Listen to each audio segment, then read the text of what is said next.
Que Dieu vous bénisse. Aujourd'hui, je veux vous parler de vous purifier. Il est facile de traverser la vie en portant des choses qui nous empoisonnent, l'orgueil, la jalousie et le manque de pardon. Nous ne réalisons pas que cela contamine notre vie. Tant que cela est présent, cela bloque les bénédictions qui nous reviennent. Dieu a déjà prévu des moments pour être bon envers vous, pour vous accorder sa faveur, ouvrir des portes, renverser des situations, mais il faut que nous soyons en accord avec lui pour que cela se produise.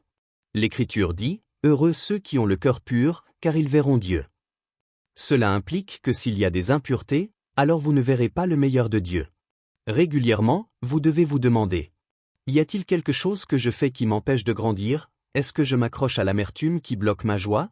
Est-ce que je m'attarde sur le doute, convaincu que mon rêve ne peut pas se réaliser, ce qui bloque ma foi? Ou est-ce que je fréquente les mauvaises personnes qui polluent mes décisions et bloquent ma destinée? Vous devez vous débarrasser de ce qui bloque la bénédiction. Ce n'est pas que Dieu retient sa bonté. Ce sont ces impuretés qui vous empêchent de voir sa bonté.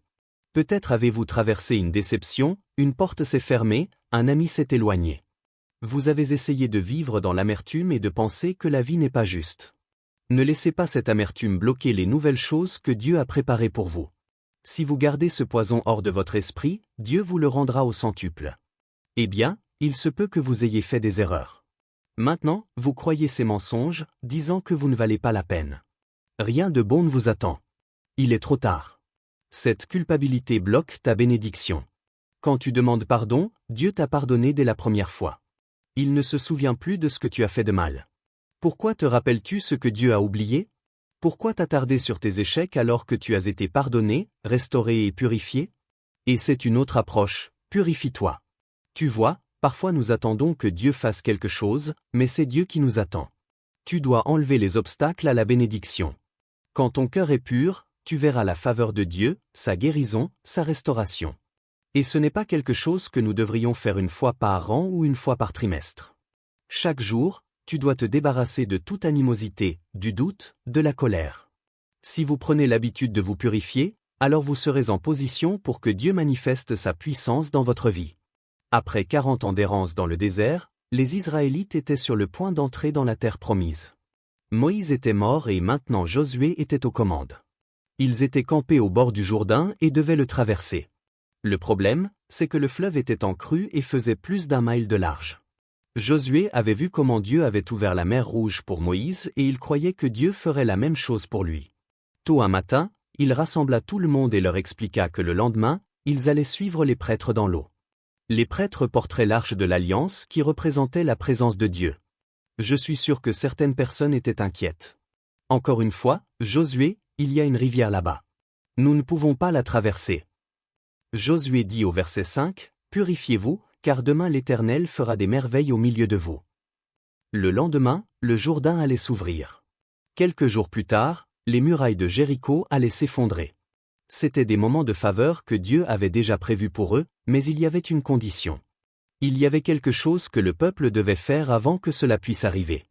Josué a dit, « Purifiez-vous. » Il devait passer par ce processus de purification et de consécration. J'imagine que certains d'entre eux étaient occupés, fatigués, n'en avaient pas envie, mais ils ne voyaient pas cela comme une option. Ils savaient, si je ne me purifie pas, je ne serai pas autorisé à y aller. La purification était une exigence. Ils devaient laver leurs vêtements, s'abstenir d'intimité, offrir un holocauste pour les péchés. C'était un temps de consécration et de purification qui les préparait à ce que Dieu s'apprêtait à faire. Et ils avaient ces lois cérémonielles à l'époque, bien sûr, que nous n'avons plus aujourd'hui. Mais le principe reste vrai. Si vous voulez voir les merveilles de Dieu, si vous voulez accéder à de nouveaux niveaux, vous devez vous purifier. Plus vous montez haut, plus vous devez être consacré. Pour que Dieu vous accorde davantage de sa faveur, vous devez atteindre un nouveau niveau d'engagement, de concentration et de discipline. Il se peut que vous ne puissiez plus fréquenter les mêmes amis et voir les merveilles de Dieu. Vous devrez peut-être ajuster la façon dont vous passez votre temps, ce que vous regardez, votre attitude, votre vie intérieure de pensée. Si vous vous élevez dans ces domaines, vous vous positionnez pour que Dieu accomplisse de plus grandes choses. Et le lendemain, après s'être purifiés, les prêtres sont entrés dans l'eau, suivis de tout le peuple. Tout comme la mer Rouge, elle s'est ouverte. Le peuple est passé à travers sur la terre sèche. Ils ont vu les merveilles de Dieu. Dieu nous dit ce qu'il leur a dit, Si tu te purifies, tu me verras accomplir des choses extraordinaires dans ta vie. Si tu laisses aller le manque de pardon, si tu te réjouis pour cet ami au lieu d'être jaloux, si tu retiens ta langue et ne dis pas de choses blessantes, si tu arrêtes de croire que tu n'es pas assez bien, pas assez précieux, si tu te débarrasses de l'insécurité, alors tu entreras dans la faveur, les bonnes opportunités, les merveilles que Dieu a déjà prévues pour toi. Il est significatif que Josué n'ait pas dit « Le prêtre va vous purifier, les dirigeants le feront ». Trouvez un ami pour vous purifier. C'est quelque chose que toi seul peux faire. Tu dois faire le choix, je vais vivre une vie sainte, consacrée. Je vais faire ce qui est juste même quand personne ne regarde. Je vais être bienveillant même quand je n'en ai pas envie. Je vais résister à la tentation de me mettre en colère, de faire des compromis. Si cela dépendait des autres, notre destinée serait entre leurs mains. C'est à eux de nous garder sur la bonne voie, de s'assurer que nous sommes disciplinés. Ils doivent me demander des comptes. Tout cela est bien, mais tu peux tromper les autres. Ils ne peuvent pas être avec toi 24 heures sur 24. Ils ne savent pas ce que tu penses. Ils ne savent pas ce qui se passe en secret. Tout cela concerne l'autodiscipline, le contrôle de soi, le fait que tu fasses le choix de garder ton temple pur, d'éliminer les toxines, le doute, la jalousie, les compromis, toutes ces choses qui t'empêchent d'accéder à la faveur que Dieu a prévue pour toi. Josué a dit, « Demain, le Seigneur accomplira de grandes merveilles. » La bénédiction était déjà prévue. Ta percée est déjà inscrite au calendrier. La rencontre de la bonne personne, la guérison, la promotion, ta terre promise. Dieu a déjà fixé le moment. Il a déjà marqué cet instant. Mais avant que cela puisse arriver, tu dois te purifier. T'es bien. Si ton heure fixée est dans 2 jours, es-tu prêt? Si Dieu a prévu que ton Jourdain s'ouvre vendredi prochain, es-tu capable de faire le voyage? As-tu pardonné à la personne qui t'a fait du tort? T'es-tu purifié de regarder des choses qui te polluent? T'es-tu éloigné des relations qui te tirent vers le bas? As-tu effacé ces pensées qui te disent que tu ne guériras jamais, que tu ne seras jamais libre? Ce sont des toxines qui vont empoisonner ta vie. Je sais que certaines de ces choses ne sont pas faciles, mais Dieu ne te demandera jamais de faire quelque chose sans te donner la capacité de le faire. C'est vrai. Sa grâce sera là pour te donner la force. Peut-être as-tu déjà essayé auparavant sans y parvenir? Tu dois réessayer. Dieu insuffle en toi une nouvelle force. Tu as le pouvoir de résister à la tentation, la grâce de libérer la blessure, la discipline de faire ce qui est juste. Il peut être difficile de pardonner, mais ce manque de pardon bloque ta bénédiction. Il est plus difficile de vivre dans l'amertume, de traverser la vie avec ce poison dans ton esprit. Il peut être difficile de contrôler ta colère, de retenir ta langue, de ne pas être dans la confrontation, mais il est encore plus difficile de vivre dans la médiocrité et de passer à côté des grandes merveilles que Dieu a pour toi. Tu dois te débarrasser de ce qui bloque tes bénédictions.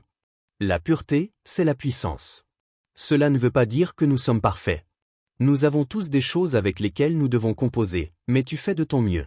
Tu n'acceptes pas la médiocrité. Tu fais chaque jour des efforts pour te débarrasser du négatif, pour libérer la douleur ou pour te pardonner tes erreurs. Dieu voit que tu fais ta part. Tu es en position de voir sa faveur se manifester de façon encore plus grande. C'est intéressant de voir comment Dieu a conçu le corps pour fonctionner. Chaque jour, nous mangeons et nous recevons notre nutrition. Le corps prend ce qui est utile et l'utilise pour l'énergie, la croissance et la création de nouvelles cellules. Puis chaque jour, il y a un processus d'élimination où les déchets, les toxines et ce qui n'est pas utile sont expulsés du corps. S'il n'y a pas d'élimination quotidienne, tu sais ce qui se passe. Tu es constipé, tu ne te sens pas bien. Tu n'as pas d'énergie, tu es léthargique. Tu peux avoir des nausées. Tout ça parce que tu gardes en toi des choses qui sont censées être relâchées. Je ne veux pas que ce soit dégoûtant, mais certaines personnes sont constipées mentalement. Elles ont gardé en elles chaque blessure, chaque déception, chaque porte qui s'est fermée. L'arrière-grand-mère a dit quelque chose il y a 40 ans.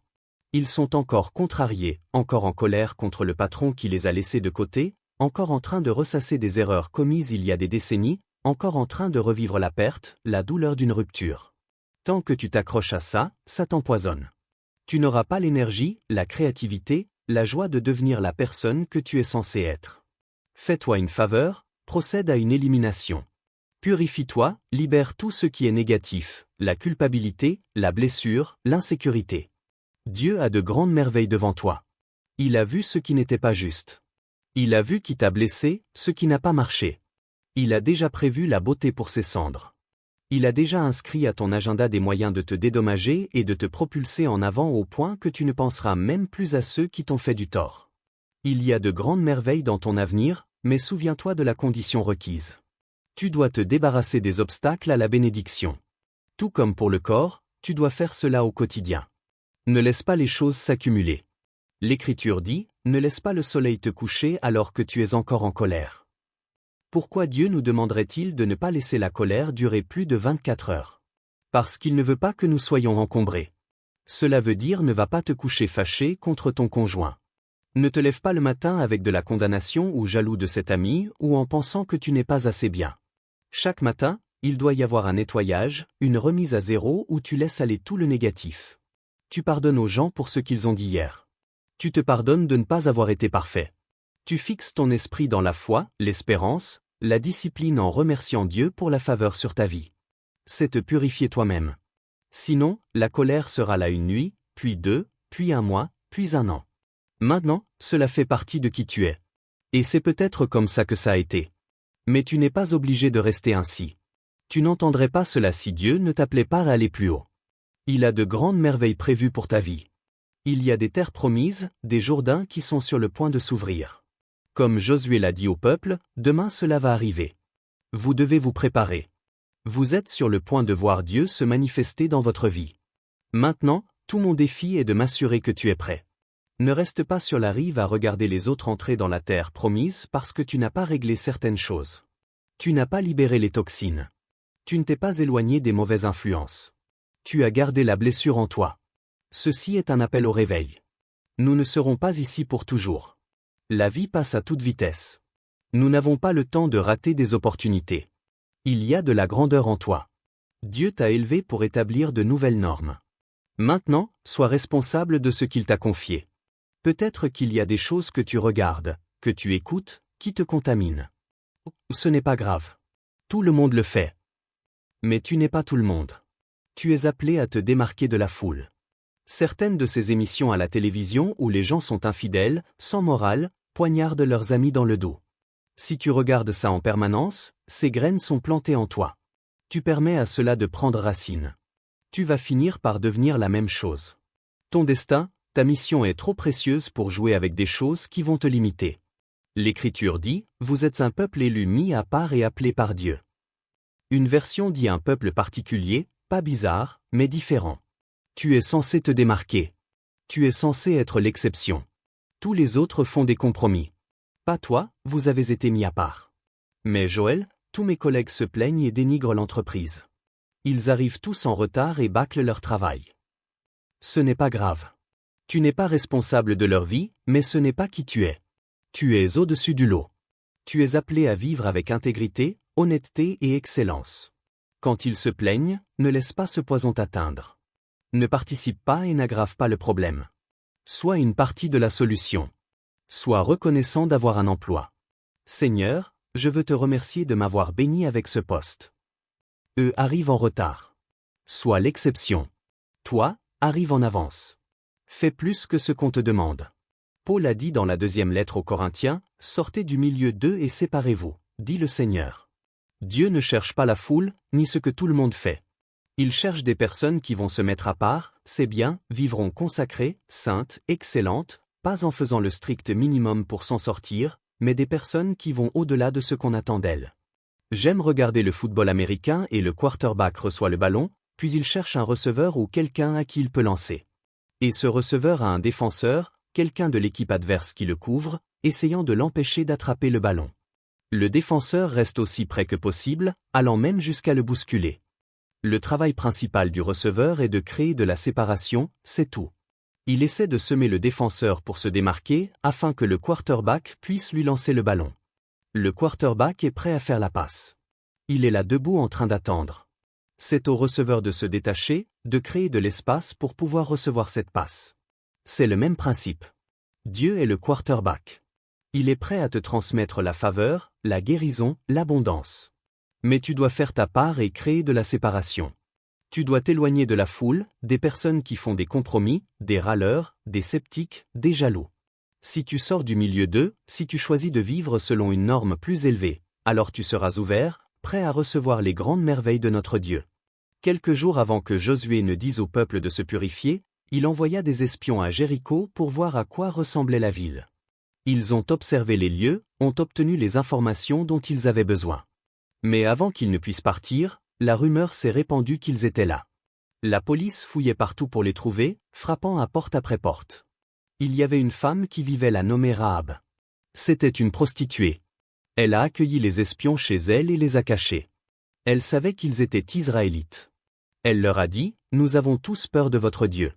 Nous savons qu'il est tout-puissant et que nous ne pouvons pas nous opposer à lui. » Les autorités sont venues frapper à sa porte et lui ont demandé si elle avait vu les hommes. Elle a répondu, « Non, ils étaient ici plus tôt. Mais ils sont partis avant que les portes de la ville ne se ferment. Vous pouvez probablement les rattraper si vous partez à leur poursuite. » Pendant tout ce temps, elle les avait cachés à l'étage sous la paille sur son toit. Eh bien, Rahab avait mené une vie dont elle n'était pas fière. Elle ne se sentait pas avoir de la valeur. On la méprisait. Mais lorsque ses espions sont arrivés, quelque chose s'est réveillé en elle. Elle s'est dit, « Ce n'est pas qui je suis. Je n'ai pas été créée pour vivre dans la honte et le compromis. » Elle a dit aux espions, « Je vais vous cacher, mais quand vous reviendrez pour prendre la ville, vous devez me promettre de sauver ma famille et moi. » En fait, elle disait, « Je crois en votre Dieu, le Dieu d'Abraham, d'Isaac et de Jacob. » Quand les murailles de Jéricho se sont effondrées, tout le monde a été vaincu, sauf Rahab et sa famille. Elle est partie avec les Israélites dans la terre promise. Plus tard, elle a eu des enfants. Son arrière-petit-fils était Boaz qui a épousé Ruth. Vous vous souvenez que Ruth était la grand-mère de David. Cela signifie que Rahab, cette ancienne prostituée, fait partie de la lignée familiale de Jésus. Tout a commencé lorsqu'elle a pris la décision de se purifier. Dieu nous montre à travers Rahab qu'il n'est jamais trop tard. Tu n'es jamais trop impur, trop dépendant, trop dur, trop en colère. Tu peux toujours devenir la personne que tu as été créé pour être. Tu dois faire comme elle. Prends la décision de te séparer, de t'éloigner des mauvaises influences, d'arrêter de t'attarder sur des pensées indignes, sans valeur, de libérer toutes les toxines qui polluent ton esprit. Ce n'est peut-être pas quelque chose d'aussi grand que pour Rahab, mais une mauvaise attitude peut t'empêcher d'atteindre ta destinée. Être critique, chercher constamment la faute, cela empoisonne ton avenir. Le Saint-Esprit ne nous condamne pas, mais il nous convainc. La condamnation t'abaisse, te fait te sentir mal, mais la conviction te pousse à t'élever. Tu ressens ce malaise, cette agitation intérieure qui te dit, cette jalousie, ce n'est pas toi. Sois heureux pour eux. C'est Dieu qui te dit, purifie-toi, ne l'ignore pas, affronte-le. Ou tu entendras cette petite voix douce qui te dit, arrête d'être si dur avec ta famille. Arrête de laisser ce collègue te voler ta joie chaque jour. Dieu corrige ses enfants. Il va te mettre au défi dans des domaines où tu es peut-être à l'aise. Pendant un temps, cela allait, mais maintenant il t'appelle à t'élever. Ce qui était acceptable il y a 5 ans ne l'est plus aujourd'hui. Il s'apprête à accomplir de plus grandes merveilles. Alors, il dit qu'il doit y avoir un niveau de consécration plus élevé. Les gens que tu fréquentais avant, ça allait, mais plus maintenant. Pas pour l'endroit où vous allez aller.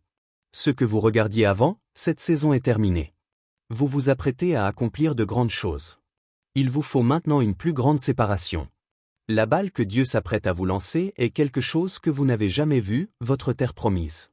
Êtes-vous prêt? Vous êtes-vous purifié? L'Écriture dit, dans une grande maison, il y a des vases de bois et d'argile destinés à des usages ordinaires et d'autres en argent et en or destinés à des usages honorables. Si quelqu'un se purifie de ce qui est déshonorant, il sera un vase mis à part, utile au maître pour ses desseins les plus élevés. Ne restons pas bloqués à être du bois et de l'argile. C'est bien pour un temps, nous commençons tous comme ça, mais nous devrions progresser. Nous devrions être meilleurs cette année que nous ne l'étions l'année dernière. Pas la même mauvaise attitude qui me tire vers le bas. Ne pas céder à la même tentation. Ne pas laisser la même culpabilité assombrir mon avenir, ni la même blessure empoisonner mon rêve. Ce sont des toxines qui t'empêchent d'accéder aux merveilles que Dieu a préparées pour toi. Encore une fois, personne ne peut le faire à ta place. Purifie-toi. Rahab l'a fait après des années de compromis. Elle a tout de même atteint sa destinée. Toi aussi, tu le peux. Y a-t-il des domaines dont tu sais qu'ils te limitent? Peut-être des choses avec lesquelles tu as grandi et que tu as maintenant acceptées. Aujourd'hui, peut-être le tournant. Tu n'es pas un vase de bois ni un vase d'argile. Je vois des vases d'or utilisés pour de grandes merveilles. Il l'a déjà prévu. Maintenant, fais ta part. C'est par toi. Fais de la place pour que Dieu puisse te bénir davantage. Je n'aurais jamais imaginé être ici. Dieu a ouvert des portes et m'a accordé la faveur et des opportunités que je n'aurais jamais pu imaginer. Mais avec cette promotion vient aussi l'opposition. Des gens qui ne te comprennent pas essaient de te déformer. Il serait facile de laisser ce poison m'envahir, de vivre sur la défensive et contrarier en essayant de rendre l'appareil aux gens. J'ai appris l'importance de garder mon cœur pur. Si votre cœur est contaminé, cela affectera tout ce que vous êtes, vos relations, votre attitude, votre vision. C'est pourquoi l'Écriture dit « Garde ton cœur, car c'est de lui que jaillissent les sources de la vie ». J'ai appris chaque jour l'importance d'une libération, d'une purification. Tout comme pour le plan physique, il faut éliminer toute inquiétude, toute culpabilité, tout compromis. Laisse tout cela de côté afin de garder ton cœur pur, afin de pouvoir profiter. Il y a quelque temps, j'étais à l'hôpital dans le hall du centre médical et un couple est venu vers moi. Le mari m'a demandé si je pouvais aller prier pour son père. Il avait subi une opération et récupérait très lentement. Je lui ai dit que je le ferais et nous avons marché longtemps, traversé la rue jusqu'à une autre aile et nous sommes enfin arrivés à la porte de sa chambre d'hôpital. Ils ont dit, nous allons rester ici. Vous n'avez qu'à entrer et le surprendre. Je me suis dit, je ne sais pas trop pour ça. Je vais entrer chez cet homme que je n'ai jamais rencontré. Ils ont dit, oh, allez, il va adorer. Je suis entré. Il avait environ 75 ans. Il n'a pas dit un mot. Il m'a juste regardé, aussi peu enthousiaste que possible. J'ai commencé à l'encourager, à lui dire que Dieu est notre guérisseur et qu'il allait s'en sortir. Puis j'ai fait une prière forte. J'ai proclamé la foi et la guérison. Quand j'ai eu fini, je me suis penché. Je lui ai fait un câlin et je suis sorti de la chambre. Ses enfants ont demandé, qu'est-ce qu'il a fait?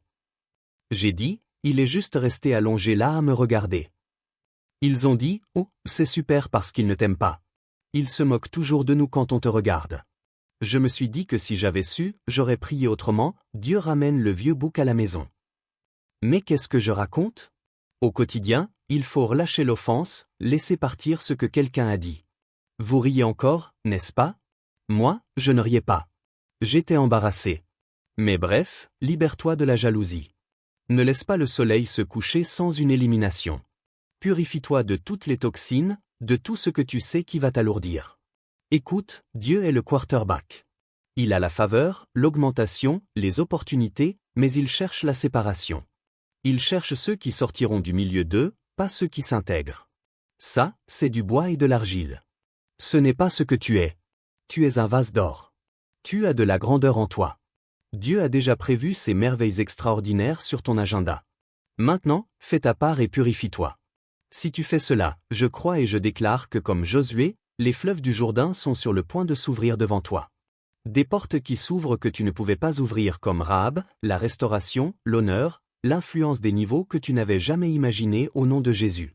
Et si tu le reçois, peux-tu dire Amen?